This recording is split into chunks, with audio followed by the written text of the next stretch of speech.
President Kelly, Provost Danilovich, members of the FAU community, I am honored to be here today alongside so many talented individuals, and I want to warmly congratulate everyone for the amazing accomplishments that are being highlighted today. I want to give thanks to the student committee who trusted me with this honor, and I want to express my gratitude to my supportive colleagues at the College of Social Work and Criminal Justice. I also want to thank my family for their support, particularly my husband, who patiently lets me practice lectures on him and brings me cups of tea during marathon Zoom meetings. I am a social worker at my core.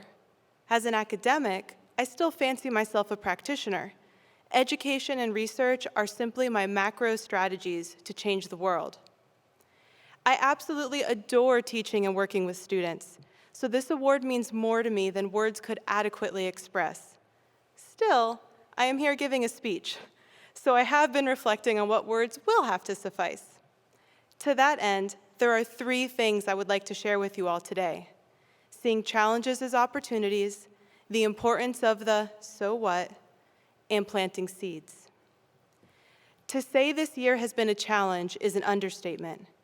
It is hard to feel that sense of community when we cannot be physically together. Many of us have felt isolated, scared, sick, or grieving over this last year. It can be hard to find meaning in so much discomfort. The way we frame things in our minds can significantly alter our reactions and interpretations of them. I often encourage my students to consider how the way we see things shapes our experiences and perspectives as we move through life. For example, a dog can be seen as a friend or a threat, depending on whether you've been bitten. I keep this in mind when I meet people with very different opinions and perspectives than me. I consider what may have shaped their reality to make it so different than the one that I hold.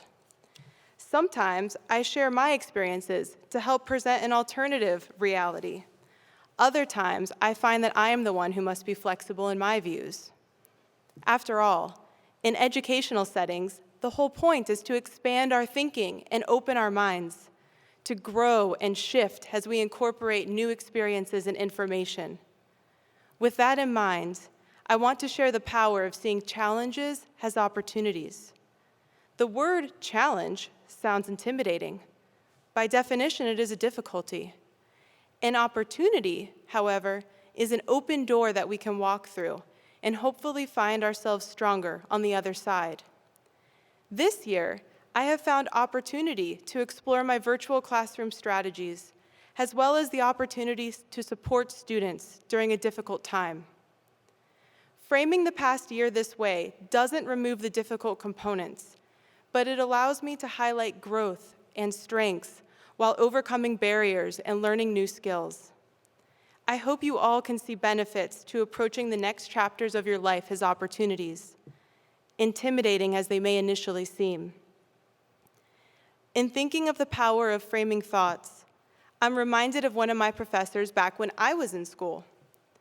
I would be excited about a particular research finding, some sort of statistic, and as I shared it, she would ask, "So what?" In other words, why does this matter? What makes this important to others? This mental exercise shaped me as a researcher, and I have carried it with me as an educator. In the classroom, I try my best to connect my course material to the world. Classrooms are a place to explore society and get excited about how to save the world, improve it, and help the people living in it. This year, though, we found ourselves in virtual spaces, often isolated, and navigating classes in the context of a pandemic. It was hard. And so I posed the question, so what? The last year has given us many lessons we can carry with us, as things, hopefully, return to normal over the coming months.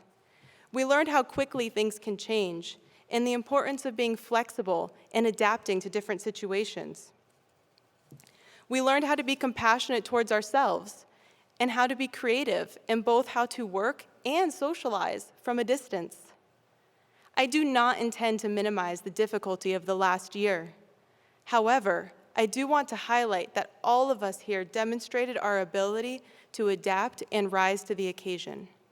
Students, I am in awe of the work that you have put in to finish your degrees with all that has gone on in the last year. Your determination and dedication to your education is impressive alone, but then to also earn honors. You are inspiring.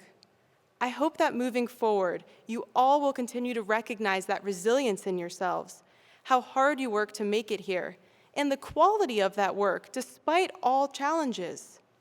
So what has the last year shown us? That you have the ability to be a leader, even during discouraging times.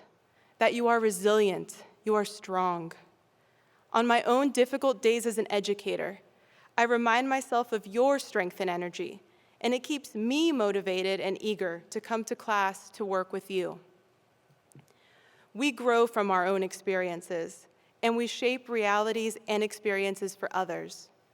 In this way, sometimes the "so what" is that we are planting seeds. We may not even realize how much something has shaped us until months or even years later. For me, one of the most pivotal moments of my life was deciding to offer a man experiencing homelessness some ice cream after seeing him get harassed by a group of teenagers. We sat on the sidewalk with ice cream, and we spoke for over an hour. I thoroughly enjoyed speaking with him. It did not seem like a transformative experience at the time. I just left that evening with a new understanding that people who are homeless are very much the same as people who have homes. Cut to 3 years later, I was becoming interested in social work, and I remembered the day with the ice cream and decided to volunteer with an agency in homeless services. Even as just a volunteer, it quickly became apparent that I had found my passion. I had found my path. I became interested in research to better understand how to end homelessness, and I found myself called to teaching so that I could share this passion and hopefully encourage students in my classes to consider working with those facing a housing crisis. I'm not sure if I would be standing here today if I had not met that man on the sidewalk all those years ago. I share this to showcase how a single moment can have a ripple effect, or, perhaps better aligned with my metaphor, can plant a seed. It took 3 years for that seed to germinate, but something blossomed within me that drives me to this day, nearly 20 years later.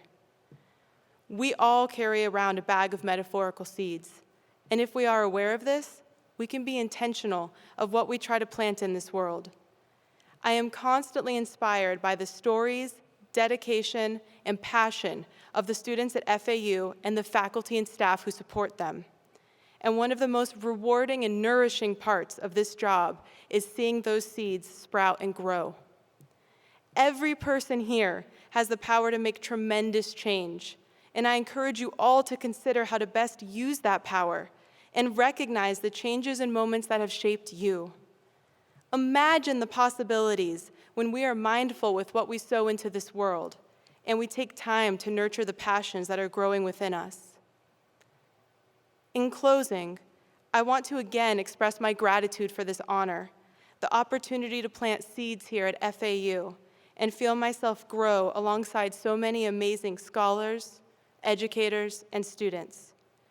I would like to dedicate this award to my students, past, present, and future, because you all have shaped me as an educator, as a social worker, and as a person.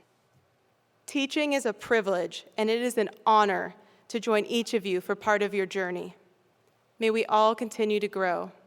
Thank you.